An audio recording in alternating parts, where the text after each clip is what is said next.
Someone just drilled holes in my houseboat and now it is sinking right in front of me, while the Homeowners Association president stands on the dock fake crying to the police about environmental damage. If that sounds insane, buckle up because it only gets weirder from here. Ever seen a control freak wage war over a lake? You are about to. This woman thinks she is the sheriff, the judge, and the entire Environmental Protection Agency rolled into one. And me? I was just trying to live in peace. Spoiler, that did not go over well. If you have ever dealt with Homeowners Association madness or a neighbor drunk on power, drop a comment. I need to know. I am not alone. It was a Tuesday afternoon in late June when my peaceful life on the family ranch got turned completely upside down. I was sitting on the deck of my houseboat, using fine grit sandpaper to smooth out rough edges on a new railing section I just installed. The sun was beating down something fierce, but there was a nice breeze coming off the water that made the heat bearable. I'd been working on this houseboat for 3 months now, ever since I moved back to Grandpa's old ranch to restart my boat building business. The lake had always been here, crystal clear and peaceful, fed by an underground spring that kept it fresh year-round. I was just thinking about how perfect this spot was when I heard the click-clack of high heels on gravel, which seemed pretty out of place way out here in ranch country. I looked up from my sanding to see a woman in a crisp, white business suit picking her way down the dirt path toward my lake. She looked like someone who'd fire a gardener for planting the wrong shade of roses. Even from a distance, I could tell she was the type who spent more on her shoes than most people spend on their car payment. She stopped right at the edge of my property, about 20 feet from where my houseboat was moored, and just stood there, staring at me like I was some kind of exotic animal in a zoo. I set down my sandpaper and gave her a friendly wave, figuring she was probably just curious about the boat building project. Boy, was I wrong about that. "Excuse me," she called out in a voice that could have cut glass. "Are you the person responsible for this structure?" She pointed at my houseboat like it was some kind of toxic waste dump instead of a beautiful piece of handcrafted woodwork. I stood up, wiped my hands on my work shirt, and walked over to the edge of the deck to get a better look at her. "Yes, ma'am, I built her myself," I said, trying to keep things polite and neighborly. She's not quite finished yet, but she's getting there. "I'm Austin Turner, by the way. You must be new to the area. I don't think we've met." The woman's expression didn't soften even a little bit at my attempt at friendly conversation. If anything, she looked even more irritated than before. "I'm Paula Greaves, president of the Sunset Hills Homeowners Association," she announced, like she was introducing herself as the Queen of England or something. "That floating junkyard is an eyesore and a code violation, Mr. Turner. It needs to be removed immediately." I couldn't help but chuckle a little bit at that, which clearly wasn't the reaction she was expecting. Here I was, sitting on property that had been in my family for generations, being told by some newcomer that my perfectly legal boat was somehow violating her rules. "Well, Miss Greaves, I appreciate your concern," I said, still trying to keep things civil, "but this lake sits right in the middle of my family's ranch. I don't think your HOA rules apply to private ranch land." Paula's face started turning red, and I could see a vein starting to pulse in her forehead. It was clear that she wasn't used to people telling her no, especially not some simple rancher like me. "Listen here, Turner," she said, dropping all pretense of politeness. "I don't care what kind of sob story you've got about your family history. This community has standards, and your little project here is completely unacceptable. If you don't remove it voluntarily, I'll find legal ways to make you do it."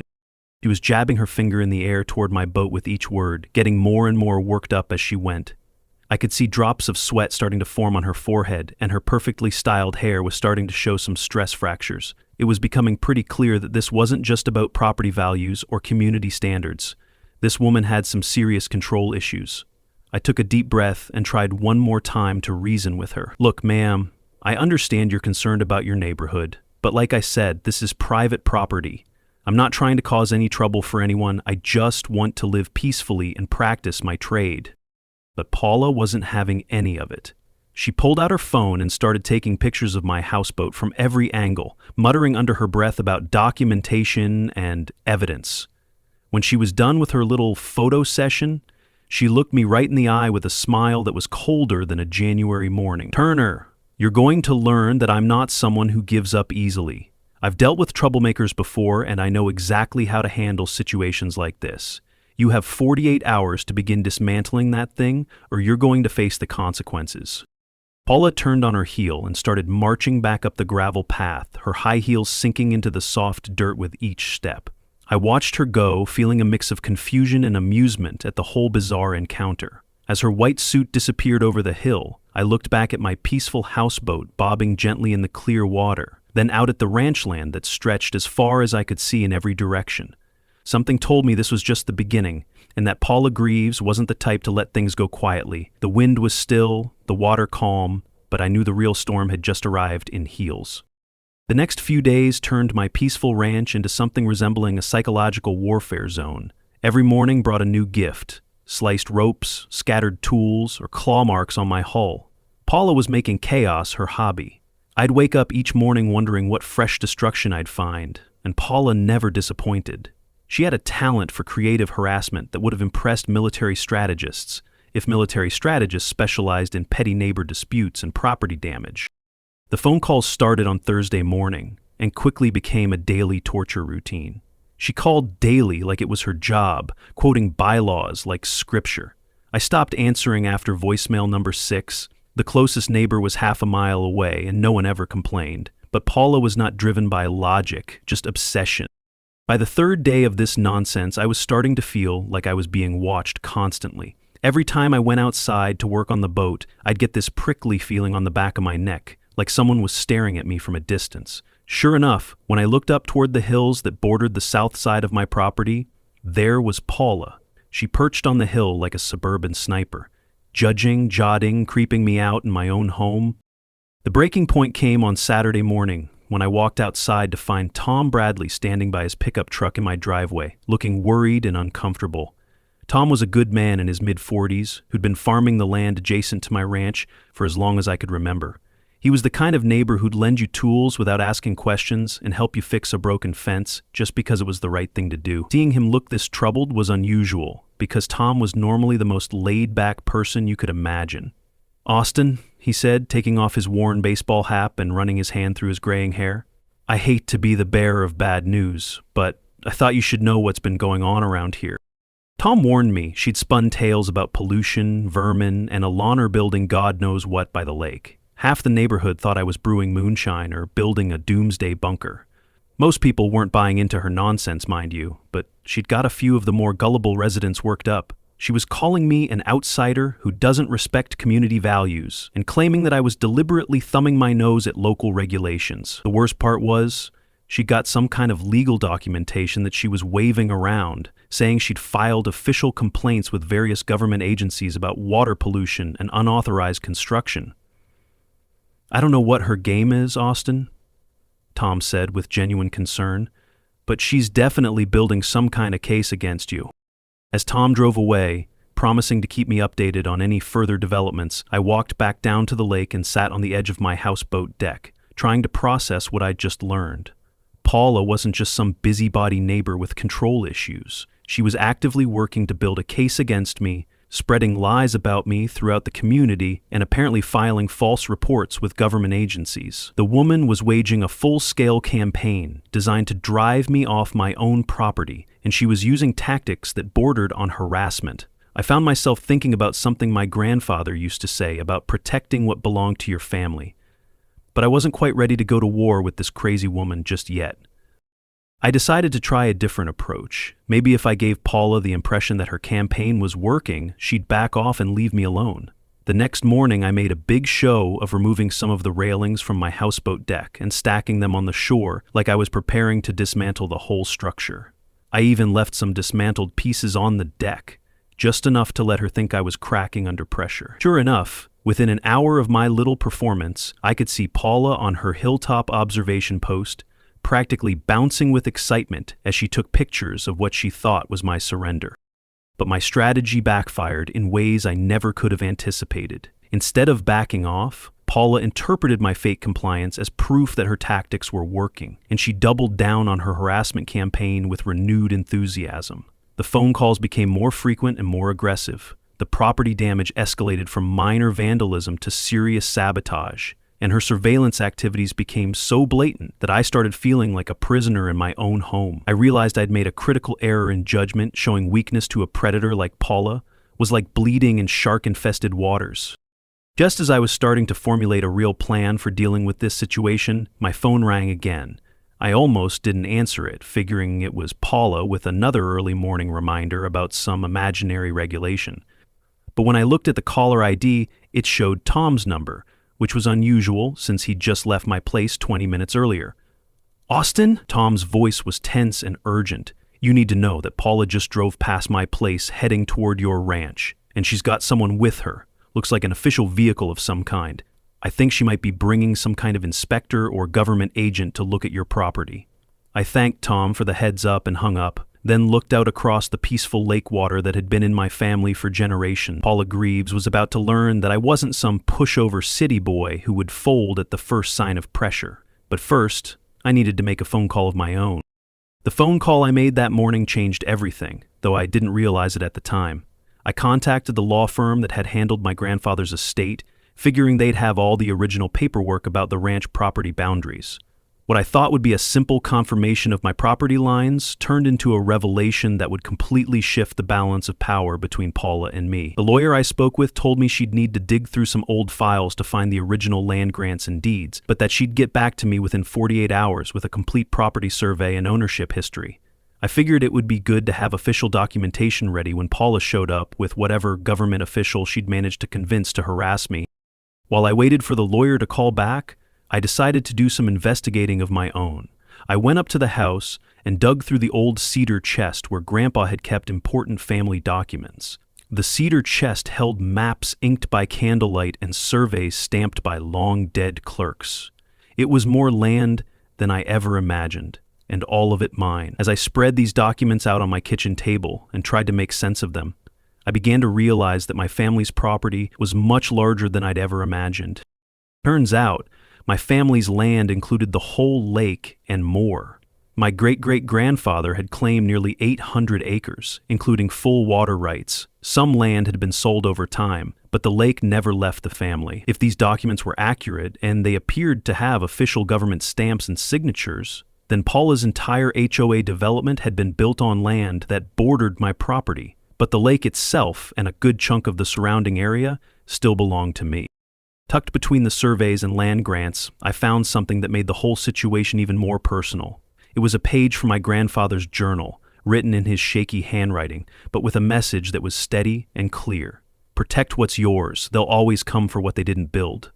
He'd been writing about some dispute with neighboring ranchers back in the 1960s, but the words felt like they'd been written specifically for my current situation with Paula. My grandfather had dealt with people who thought they could take what didn't belong to them, and apparently he'd learned some hard lessons about standing up for family property rights.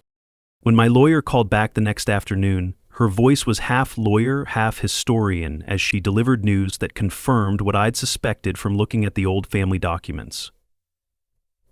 "Austin," she said, and I could hear the amazement in her voice, "your great-great-grandfather was apparently quite the businessman. He not only homesteaded the original ranch property, but he also purchased additional water rights from the territorial government before Oklahoma became a state. Your family owns the lake, the water beneath it, and the land up to 200 yards past the shoreline. No one else has a legal toe in it." She paused for a moment, then continued with what sounded like professional admiration. "I have to say, this is one of the most clear-cut cases of property ownership I've ever seen. You have documents going back over a century, all properly recorded and filed with the appropriate government agencies. No one can dispute your ownership of that lake."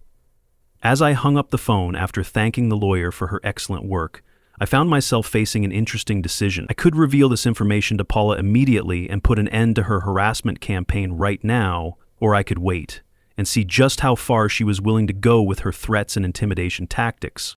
Something about the woman's arrogant attitude and her willingness to lie about me to my neighbors made me want to let her dig herself into a deeper hole before I played my trump card. After all, she'd been treating me like some kind of squatter who had no legal right to be on my own property, going so far as to file false reports with government agencies and spread malicious rumors throughout the community. Maybe it was time for Paula Greaves to learn a lesson about making assumptions and threatening people without knowing all the facts. The old maps and property documents were safely locked away in my house, ready to be produced when the time was right. That evening, as I sat on my houseboat deck watching the sunset paint the lake in shades of gold and orange, I made my decision. I would keep the property ownership information to myself for now, and see exactly what Paula's next move would be. If she wanted to escalate this conflict, I was more than ready to let her do it. Right up until the moment when I'd reveal that she'd been attacking a man on his own property, making false claims about environmental violations on privately owned land, and generally making a fool of herself in front of the entire community. The very next morning, as if she'd been reading my mind, Paula made her boldest move yet. I was barely finished with my first cup of coffee when I heard vehicles coming down the gravel road toward my ranch. Looking out the kitchen window, I could see a small convoy heading my way, Paula's white sedan in the lead, followed by a pickup truck with official government plates, and what looked like a Fish and Wildlife Service vehicle. She'd apparently convinced not one but multiple agencies to come out and investigate my environmental violations. As I watched this little parade pull up in my driveway, I couldn't help but smile at Paula's determination. She was about to get a much bigger surprise than she'd bargained for, but first, I was going to let her have her moment of triumph. After all, the higher she climbed, the farther she'd have to fall when the truth finally came out. The inspection team that Paula brought to my property turned out to be more thorough and professional than I'd expected, which actually worked in my favor. There was a representative from the Environmental Protection Agency, a Fish and Wildlife officer, and someone from the county planning department, all people who knew their jobs and weren't easily swayed by emotional arguments or personal vendettas. I met them at the front gate of my property and invited them to look around as much as they wanted, confident that they wouldn't find any actual violations because there weren't any to find. Paula, meanwhile, was practically vibrating with excitement as she led the little group around, pointing at my houseboat and making wild claims about pollution, habitat destruction, and unauthorized construction on community water resources. 3 officials walked the land, tested the water, reviewed the boat, and found absolutely nothing wrong. Through it all, Paula kept insisting that they must be missing something, that there had to be violations somewhere, and that I was clearly operating outside the law in multiple ways.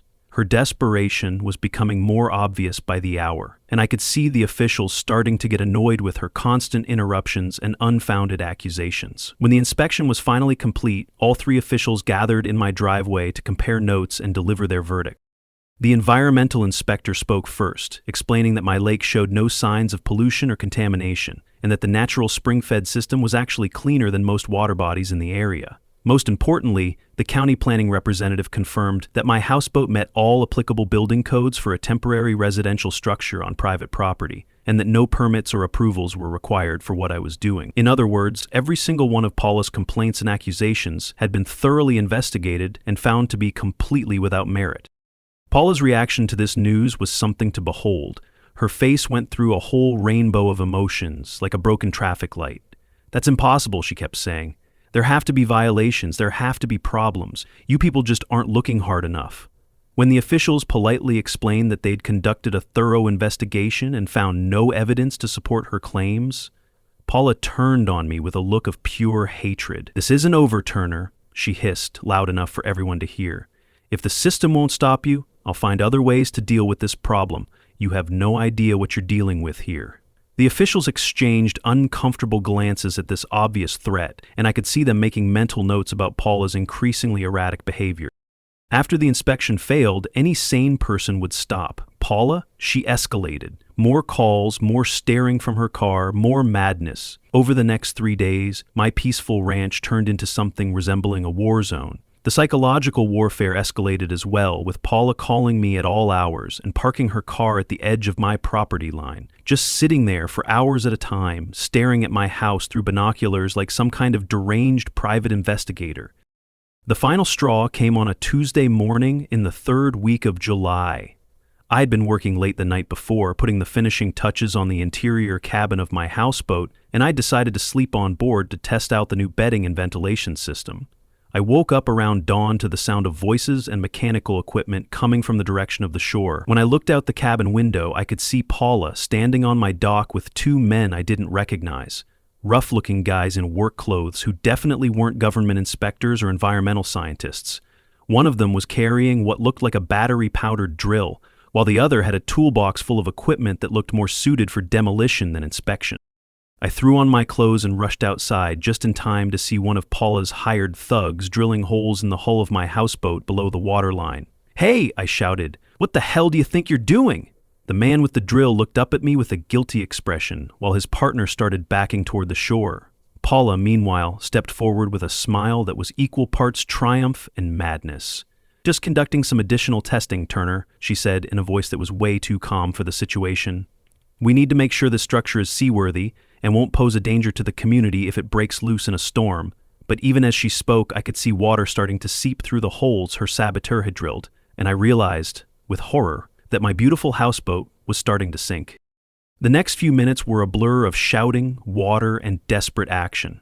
I dove into the lake and tried to plug the holes with anything I could find, while Paula's hired vandals quickly packed up their equipment and headed for their truck. The damage was too extensive to stop with improvised repairs, though, and I could only watch helplessly as my houseboat slowly settled lower and lower in the water. In desperation, I managed to retrieve a waterproof storage box containing my grandfather's old journals and some family photographs before the cabin went completely under. As I stood there waist-deep in lake water, holding the only things I'd been able to save, Paula pulled out her cell phone and made a call that I could hear clearly in the morning stillness. "Yes, I'd like to report an environmental emergency," she said, in a voice full of fake concern. "There's a man here who's deliberately sunk a boat in our community lake, and it's leaking fuel and other pollutants into the water. You need to send someone out here immediately to arrest him." Standing there in the lake water, soaked to the skin and watching my months of work disappear beneath the surface, I felt something fundamental shift inside me. Up until that moment, I'd been treating Paula's harassment as an annoyance, the kind of neighbor dispute that could be resolved through patience, documentation, and proper legal channel. But watching her destroy my property and then immediately call the police to blame me for the destruction she'd just ordered, I realized I was dealing with someone who had crossed the line from difficult neighbor into genuine criminal territory. The rage that filled me in that moment wasn't the hot, explosive kind that makes people do stupid things. It was the cold, calculating anger that comes from finally understanding exactly what kind of person you're dealing with. By the time Officer Mike Stevens arrived in his patrol car 20 minutes later, I'd managed to calm myself down and think through my strategy. Mike was a decent guy in his mid-30s who'd grown up in the area and knew most of the local families, including mine. He'd even helped my grandfather with some cattle rustling problems a few years back, so he wasn't coming into this situation with any preconceived notions about me being a troublemaker. Paula, meanwhile, had worked herself into a state of righteous indignation and was practically bouncing on her toes as she prepared to deliver what she clearly thought would be the knockout blow in her campaign against me. "Officer Stevens," Paula began in her most authoritative voice, "I'm so glad you could respond quickly to this emergency. As you can see, this man has deliberately sunk his illegal structure in our community lake, and I have witnesses who saw him drilling holes in the hull. He's contaminating our water supply and destroying property that belongs to the entire neighborhood. I've been trying to work with him for weeks to resolve this situation peacefully, but he's refused to cooperate with any reasonable request. Now he's escalated to outright environmental terrorism, and I demand that you arrest him immediately." She delivered this whole speech with the confidence of someone who believed her own lies, and I had to admire her commitment to the performance even as I prepared to destroy her credibility completely. Officer Stevens listened to Paula's accusations with the patient expression of someone who'd heard a lot of neighbor disputes over the years, then turned to me with a questioning look. "Austin," he said in a tone that was professional but not unfriendly, "I need to hear your side of this situation. Can you explain what happened here this morning?" I took a deep breath, reached into my waterproof storage box, and pulled out the folder of legal documents that my lawyer had prepared for me. Even soaking wet, the plastic protective sleeves had kept the papers dry and readable. "Mike," I said, handing him the folder, "before I explain what happened, I think you need to see these property ownership documents. They might change your perspective on this whole situation quite a bit." As Officer Stevens opened the folder and began reading through the land grants, surveys, and property deeds, I could see Paula's confident expression start to waver. She obviously had no idea what documents I was showing him, but she could tell from his increasingly surprised facial expressions that whatever he was reading wasn't good news for her case. "Ma'am," Stevens said, "you've been reporting environmental crimes on land that isn't even yours. These documents, notarized, recorded, historic, say this entire lake sits on his family's private property. If this is accurate, then you've been wasting a lot of people's time with false reports." He turned to Paula with a much less friendly expression than before. Paula's face went through a remarkable transformation as the implications of what Officer Stevens had said sank in. The confident, authoritative mask she'd been wearing for weeks suddenly cracked, revealing something much more desperate and unstable underneath. "That's impossible," she stammered, reaching for the documents like she could somehow make them disappear by grabbing them. "The lake belongs to the community. Everyone knows that. It's been here forever and we all have rights to it. He can't just show up with some fake papers and claim ownership of natural resources." But even as she spoke, I could see doubt creeping into her voice. Deep down, she was starting to realize that she'd made a terrible mistake. "Ma'am," Officer Stevens said firmly, "these aren't fake papers. I can see official government seals, surveyor stamps, and registration numbers that can all be verified through public records.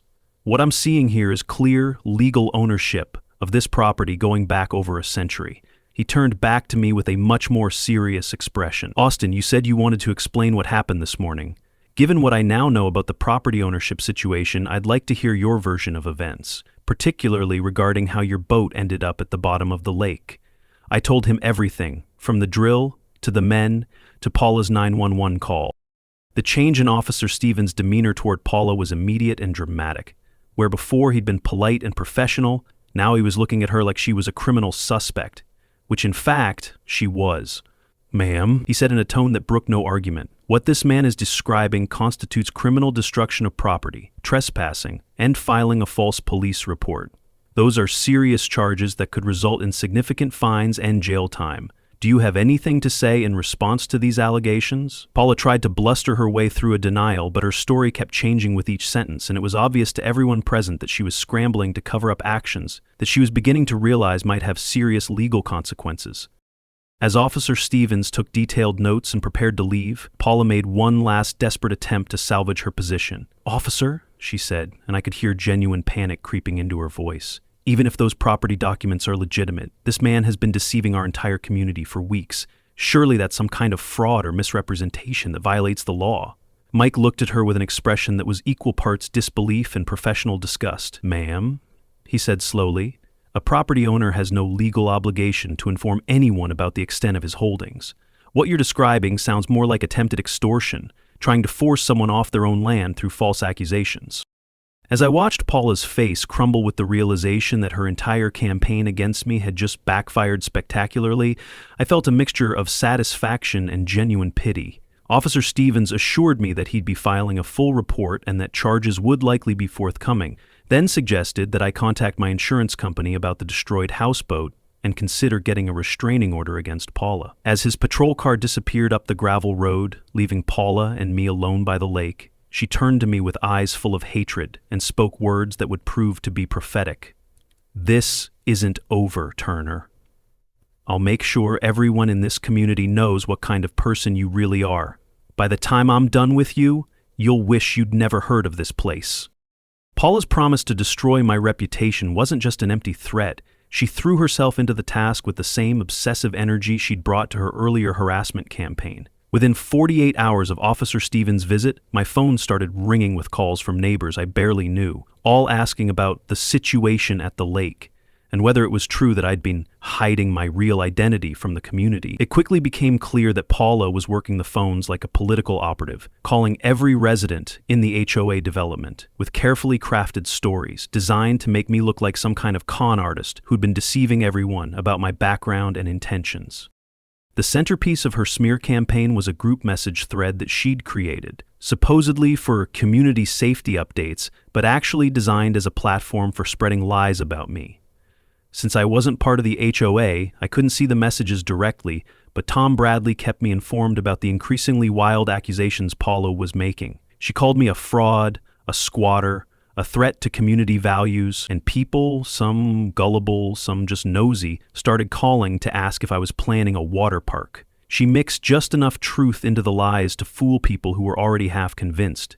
Yes, I was relatively new to the area. Yes, I did have old property documents that proved ownership of the lake, but Paula described these as suspicious paperwork that appeared out of nowhere. The partial truths made her complete fabrications seem more credible. The online harassment campaign was particularly vicious and persistent. Paula had somehow gotten hold of my phone number and was sharing it with anyone who'd listen, encouraging people to call me with questions about my true intentions. Most of these calls were more curious than hostile, concerned neighbors wanting to hear my side of the story, but a few were genuinely nasty, with anonymous callers accusing me of everything from environmental terrorism to real estate fraud. The constant ringing became so disruptive that I finally had to disconnect my landline and rely solely on my cell phone, giving the number only to people I trusted like Tom Bradley and Officer Stevens. Tom was doing his best to counter Paula's propaganda campaign, but he was fighting an uphill battle against someone who had nothing to lose and apparently unlimited time to devote to destroying my reputation. "She's got about half the development convinced that you're some kind of criminal mastermind," Tom told me during one of his evening visits to check on my welfare. "The other half think she's completely lost her mind, but they're not sure what to believe about the property ownership situation. Paula's got them thinking that keeping quiet about it was somehow deceptive or suspicious." The most frustrating part of dealing with Paula's smear campaign was how difficult it was to defend against accusations that were mostly lies mixed with partial truths. The breakthrough came from an unexpected source, and it was Paula's own arrogance that provided the key to exposing her lies. During one of her phone calls to spread rumors about me, she'd apparently gotten carried away with her storytelling and claimed to have video evidence of me destroying my own houseboat. When pressed for details, she'd told several people that she'd been recording the lake area for security purposes and had captured the whole incident on camera. This claim quickly made its way back to Tom, who immediately called me with the news that Paula was telling people she had video proof of my alleged insurance fraud. At first I was puzzled by this claim, because I knew Paula didn't have any video evidence of me destroying my own property, mainly because I hadn't destroyed it. She had. But then I remembered something that made my blood run cold. When I'd first spotted Paula and her hired vandals on my dock that morning, I'd seen one of them holding what I'd assumed was drilling equipment. But thinking back on it now, the device could just as easily have been a video camera. If Paula had been recording when her people drilled holes in my houseboat, then she indeed had video evidence. But it would show her people committing the sabotage, not me. The question was whether she was stupid enough to actually show this video to anyone, or whether she was just bluffing about having evidence to make her story sound more credible. I didn't have to wonder for long. Tom called me the next evening with news that answered my question and provided the perfect opportunity to turn Paula's own tactics against her. "Austin," he said, and I could hear excitement in his voice, "Paula's called a community meeting for tomorrow night at the clubhouse. She's promising to show everyone definitive proof of what really happened at the lake, and she's invited all the HOA residents to come see the evidence for themselves. She's apparently convinced that whatever she's got on video will destroy your credibility once and for all." I thanked Tom for the information and spent the rest of the evening preparing for what I knew would be the final confrontation in this increasingly bizarre conflict. If Paula wanted to show video evidence to the entire community, I was more than happy to let her do it, especially since I had a pretty good idea of what that video would actually reveal. The community meeting was held in the clubhouse of the Sunset Hills development, a modest building that usually hosted book clubs and birthday parties, but tonight was packed with nearly every resident in the HOA. I arrived about 10 minutes before the scheduled start time, carrying a folder of documents and wearing the same work clothes I'd been wearing the day my houseboat was destroyed. The conversations died down as I walked in, and I could feel dozens of pairs of eyes tracking my movement as I found an empty chair near the back of the room. Paula was standing at the front near a large television screen, looking more confident and self-assured than I'd seen her since this whole conflict began. "Thank you all for coming tonight," Paula began, addressing the room like she was running for political office. "Tonight, I'm going to show you definitive proof of the kind of person we're dealing with and why it's so important that we stand together as a community." She gestured dramatically toward the television screen, which was connected to her laptop computer. "What you're about to see is actual footage of Austin Turner deliberately destroying his own property in an attempt to commit insurance fraud and blame our community for damage he caused himself." As Paula fiddled with her computer, preparing to play what she clearly believed was damning evidence against me, I stood up from my chair and addressed the room. "Before Mrs. Greaves shows you her video," I said in a voice that carried clearly to every corner of the clubhouse, "I'd like to share some information that might help you understand what you're about to see." I opened my folder and pulled out copies of the property documents that Officer Stevens had examined. These are the original land grants and property deeds for my family's ranch, dating back to the 1870s. As you can see from the official surveys and government stamps, my family has owned the entire lake and surrounding area for over a century. Mrs. Greaves has been filing complaints and making accusations about activities taking place on my private property, apparently without realizing that she had no legal standing to do so. The murmur that went through the room at this revelation was exactly what I'd expected. Surprise, confusion, and more than a little embarrassment from people who'd been taken in by Paula's stories. I could see neighbors turning to each other with expressions that clearly said, "Why didn't we know about this?" and "How could we have been so gullible?" Paula, meanwhile, was looking increasingly frantic as she realized that her big moment of triumph was already starting to slip away from her. "Those documents don't change anything," she said, her voice rising to overcome the growing chatter in the room. "Turner has still committed fraud and environmental destruction that affects our entire community. The video will prove that he's been lying to all of us about what really happened." "By all means," I said, returning to my seat with a slight smile, "please show everyone your video evidence. I think we'll all find it very educational." Paula shot me a look of pure hatred, but she was too committed to her plan to back down now. She clicked play on her laptop, and the large television screen lit up with grainy footage that had obviously been shot from a considerable distance. The image quality wasn't great, but it was clear enough to show my houseboat moored at the dock, with several figures moving around on the deck. Paula provided running commentary as the video played, pointing out what she claimed were my deliberate actions to destroy the structure and contaminate the lake. But as the video continued, it became obvious to everyone in the room that Paula's narrative didn't match what they were actually seeing on screen. The figures on the houseboat deck weren't moving like someone trying to destroy their own property. They were working, systematically and deliberately, using tools to drill holes in specific locations below the waterline. Most damning of all, the camera angle clearly showed Paula herself standing on the shore, apparently directing the operation and checking her watch like she was monitoring the progress. When a figure that was obviously me appeared in the video, running toward the dock and shouting at the saboteurs, Paula's voice on the soundtrack could be heard saying, "Hurry up and finish before he stops you." The silence in the clubhouse when the video ended was absolutely deafening. Every person in the room had just watched Paula provide ironclad evidence of her own criminal behavior, apparently without realizing what she was revealing. The woman who'd spent weeks accusing me of environmental destruction and fraud had just shown the entire community video proof that she was guilty of exactly the crimes she'd been attributing to me. I stood up again, and this time my voice carried a note of authority that commanded everyone's attention.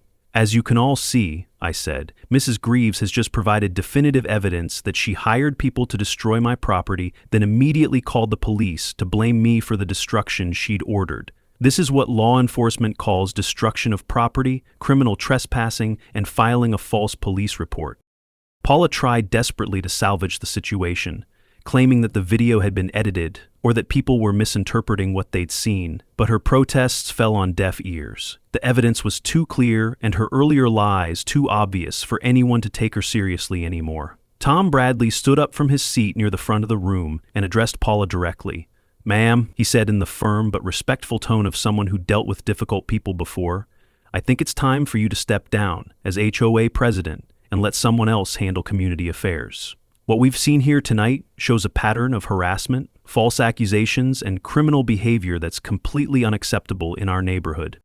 The motion to remove Paula from her position as HOA president was seconded immediately and passed by an overwhelming voice vote.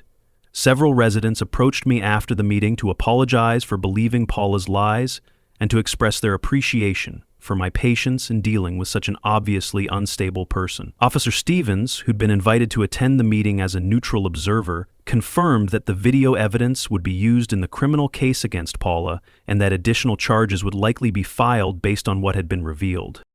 In the weeks that followed, Paula faced the full consequences of her actions. She was charged with multiple crimes, including destruction of property, criminal trespassing, harassment, and filing false police reports. The criminal case resulted in significant fines, community service, and a restraining order.